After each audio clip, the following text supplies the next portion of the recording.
Hoy les voy a leer un extracto del artículo La Revolución Mexicana en Baja California, Maderismo, Magonismo, Filibusterismo y la Pequeña Revolución Local del autor Marco Antonio Samaniego López de la Universidad Autónoma de Baja California.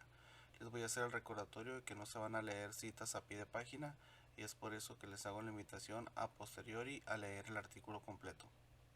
Comencemos. Una revolución, un movimiento anexionista. De enero a junio de 1911, un contingente armado ocupó las poblaciones de Mexicali, El Álamo y Tijuana en el Distrito Norte de Baja California. El 29 de enero, bajo la bandera del Partido Liberal Mexicano, tomaron el poblado de Mexicali. Entre ellos hubo rancheros de Baja California. Al poco tiempo se sumaron dos grupos de indígenas de la región, uno comandado por Emilio Guerrero y otro formado por Cucapaz. De igual forma se unieron extranjeros, principalmente estadounidenses. Estos eran miembros del Partido Socialista Americano, del Industrial Workers of the World, así como simpatizantes de la Revolución, sin que necesariamente se identificaran con Francisco I. Madero o Ricardo Flores Magón. Asimismo, hubo interesados en buscar la anexión de Baja California, o en particular del Valle de Mexicali, Estados Unidos. El grupo fue derrotado tanto por las acciones militares de la tropa que llegó con ese fin, como por las profundas diferencias entre los integrantes. Una parte, sobre todo los mexicanos, se fueron a otros estados del país para unirse a la revolución encabezada por Madero. Los que permanecieron en Mexicali se declararon maderistas durante mayo y junio de 1911. En dicho poblado, quienes negociaron la entrega de las armas firmaron bajo los tratados de Ciudad Juárez, es decir, como si hubieran sido maderistas. No es así en Tijuana, donde la división entre maderistas, magonistas y quienes tenían la pretensión de anexar llevó a enfrentamientos constantes. La mayor parte de los residentes de Baja California a finales de febrero y principios de marzo se organizaron para defenderse de lo que empezaron a llamar un movimiento filibustero. Dicho término se utilizó con el significado de que era un grupo que pretendía anexar Baja California a Estados Unidos. Habitantes del distrito colaboraron con el ejército federal y ayudaron de diversas formas a lo que llamaron desde entonces la defensa de la integridad nacional. Dado el éxito de su organización, la imagen de haber cumplido con la patria al defender su territorio quedó como una gesta heroica para ellos. El intento de anexar se vinculó con el nombre de Ricardo Flores Magón y otros personajes como el promotor de espectáculos Richard Ferris, quien había propuesto como otros la anexión de la península a Estados Unidos.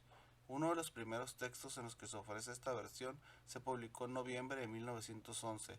Luis Álvarez Gallou, quien fuera perseguido en Sonora por seguir a Madero, luego de haber combatido contra el grupo armado que ocupó Tijuana, señaló en el Demócrata Mexicano: campaña en el T de la Baja California. Deben conocerse por todos los hechos leales realizados a favor de la revolución para que a un tiempo sean premiados. En su texto, Álvarez Gallou mencionó que en Baja California hubo una defensa del territorio nacional contra un ataque filibustero. Ofreció el nombre de varios militares o residentes de Baja California que se opusieron a lo que llamó una invasión y mencionó que estos debían ser condecorados. Para finalizar, apuntó: lástima que el carácter de esta comunicación no permita ser más extenso y dar a conocer detalles interesantísimos respecto a la campaña, hasta que finalmente fueron arrojados los filibusteros del territorio nacional por el esfuerzo combinado del octavo batallón, Compañía Fija Norte y voluntarios de la integridad nacional reclutados por algunos de nosotros en territorio americano y mexicano. Mi objetivo es únicamente dar a conocer a algunos de los héroes que pelearon y murieron en defensa del honor e integridad de su patria.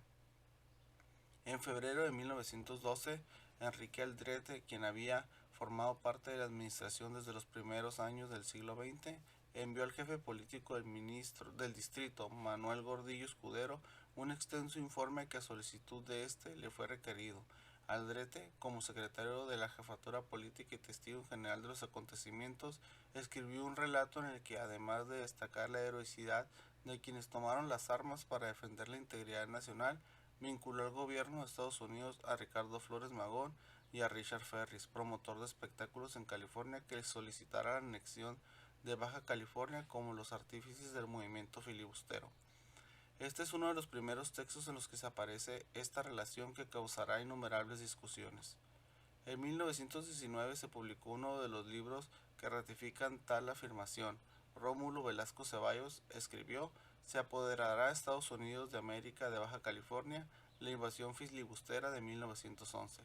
Dicha obra fue patrocinada por el entonces gobernador Esteban Cantú y tenía como objetivo uno de sus propósitos demostrar el nacionalismo de los bajacalifornianos e indicarle a Venustiano Carranza, presidente de México, que ciertos rumores de que Cantú pretendía vender Baja California a Estados Unidos eran falsos. El libro escrito por Ceballos tenía como base la recopilación de testimonios y documentos que le proporcionaron los residentes de las poblaciones que participaron en los hechos armados. Velasco Ceballos publicó que sus informantes le indicaron sus texto es resultado de lo que le contaron quienes habían vivido los acontecimientos. En 1931 el Congreso Federal oficialmente reconoció a los defensores de la integridad nacional y se les entregó un reconocimiento. En años posteriores, en escuelas de Tijuana, Mexicali, Tecate y Ensenada, se celebra oficialmente el 22 de junio para recordar lo que se denominó la invasión filibustera de 1911. Se hacían ceremonias con todos los honores y recordaban los nombres de quienes habían defendido, se decía, el territorio de México. Entre los más destacados defensores se nombraba a José María Larroque, en cuyo honor le dio nombre a una escuela y a una calle en las ciudades de Tijuana y Mexicali. De igual forma, al subteniente Miguel Guerrero se le había dedicado el parque del centro de Tijuana. La obra que sirvió de base para el reconocimiento otorgado por el Congreso y a la que se hacían mayores referencias eran la de Rómulo Velasco Ceballos. José María Leiva, uno de los primeros líderes del grupo que tomó Mexicali, escribió artículos contra la obra de Ceballos e indicó en varias ocasiones que él no había participado en un movimiento filibustero, sino en una revolución. Los artículos de Leiva poco parecen haber afectado sobre la versión de un movimiento filibustero entre los bajacalifornianos. Sin embargo, en la década de 1950, diversos factores provocaron que la discusión tomara otro cauce. La figura de Ricardo Flores Magón y el Partido Liberal Mexicano era entendida como parte de la Revolución Mexicana, tanto por los movimientos armados que trató de coordinar, así como por el programa del Partido Liberal Mexicano, mismo que algunos autores sostenían era un proyecto de país que le dio sustento a la revolución. En 1956 se realizó un simposio de historia en Baja California, en el que sus participantes sostuvieron la tesis de la revolución magonista y se empezó a culpar de calumnia a Rómulo Velasco Ceballos, al grado de considerarse el creador de la tesis del supuesto filibusterismo de Magón. Pablo L. Martínez, en el Congreso, como en su obra Historia de Baja California de 1958 y en algunos artículos, respaldaba esta idea. Algunos participantes del movimiento, como Jesús González Monroy, publicaron obras que presentaban al movimiento como acción revolucionaria y que el dirigente del PLM no estuvo ligado con ninguna acción filibustera, ni mucho menos con el gobierno de Estados Unidos. El académico estadounidense Lowell L. Blaisdell, en su obra The Desert Revolution, dio mayor sustento a esta tesis con una extensa investigación documental. Presentó al grupo armado como revolucionarios magonistas, aunque muchos de ellos los satiriza y los considera como aventureros sin objetivos concretos. 3 décadas después, el también académico Lawrence Taylor reafirmó esta postura y destacó, a diferencia de Blaisdell, que se debe enfatizar en los objetivos del dirigente del Partido Liberal Mexicano. Son las intenciones de este y sus amplias relaciones con otros grupos, tanto socialistas como anarquistas de Estados Unidos, lo que explica su revolución. Estos y otros autores como Salvador Hernández Padilla, Santiago Portilla siguen esta línea y lo consideran como una revolución magonista. Estos autores, entre otros objetivos, demuestran que Ricardo Flores Magón no fue parte del movimiento filibustero, que no hubo relación con el gobierno de Estados Unidos ni con Richard Ferris. Y se trata de una acusación sin fundamento, incluso se habla de que fue otra revolución, para diferenciarla de la iniciada por Francisco y Madero. Atacan la obra de Velasco Ceballos para señalar que con este libro se inició la falsedad de señalar que se trató de un movimiento filibustero y no de una revolución en todos los casos, o desconocen las publicaciones precedentes como las de Aldrete Gallou y el informe de Aldrete, o no los toman en cuenta y se concentran solo en la obra de Velasco Ceballos. Por eso, los documentos de Álvarez, Gallou y Aldrete los señalamos con toda intención para excluir de antemano la propuesta de que fue un invento de Ceballos por tratarse de un autor conservador. Sin duda, se trata de aportaciones valiosas para el estudio de los acontecimientos de 1911 en Baja California. Sin embargo, como expondremos en el presente trabajo son insuficientes para explicar lo sucedido y dejan a un lado un asunto de suma importancia, la reacción nacionalista de los residentes de Baja California.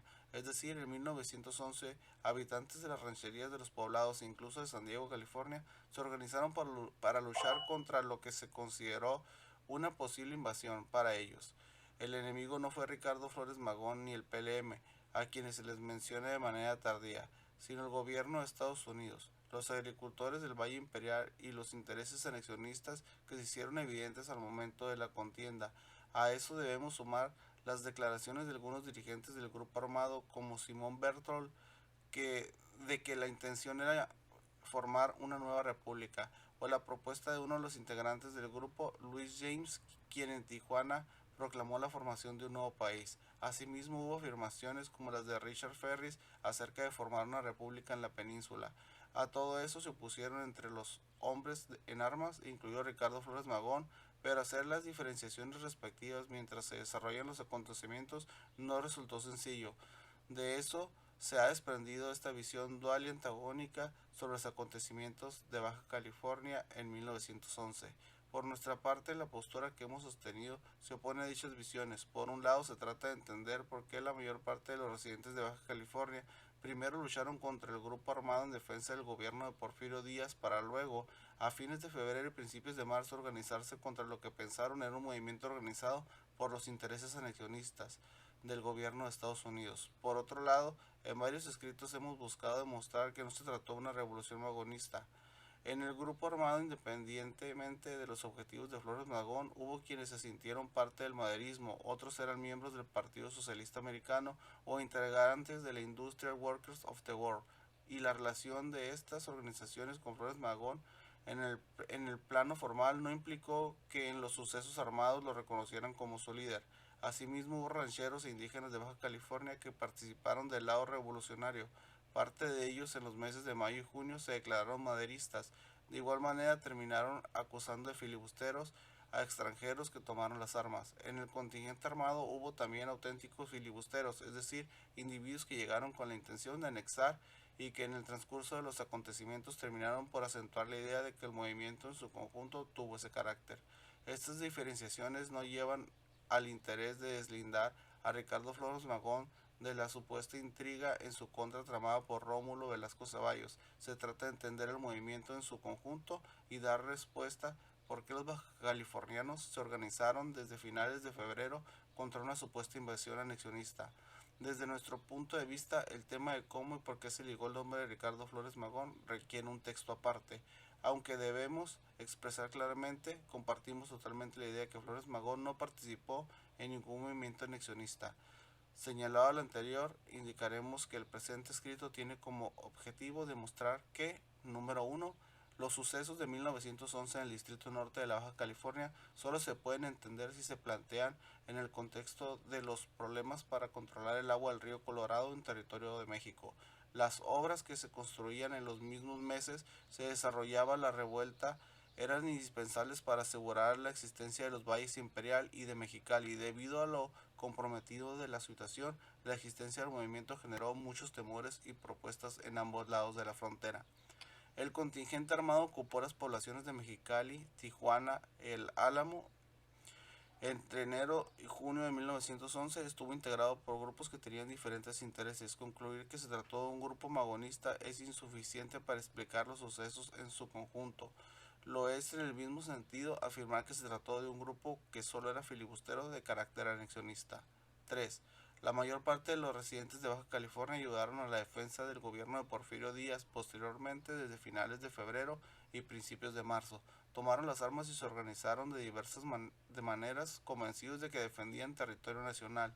Dicha transformación se presentó por declaraciones de integrantes del contingente armado, por amenazas de residentes de California, así como por la movilización de tropas estadounidenses a la frontera de México. 4. La participación de rancheros residentes de Baja California en el contingente armado, así como de indígenas Cucapá, Quiligua y Paipai, echa por tierra la tesis de una invasión filibustera de carácter anexionista.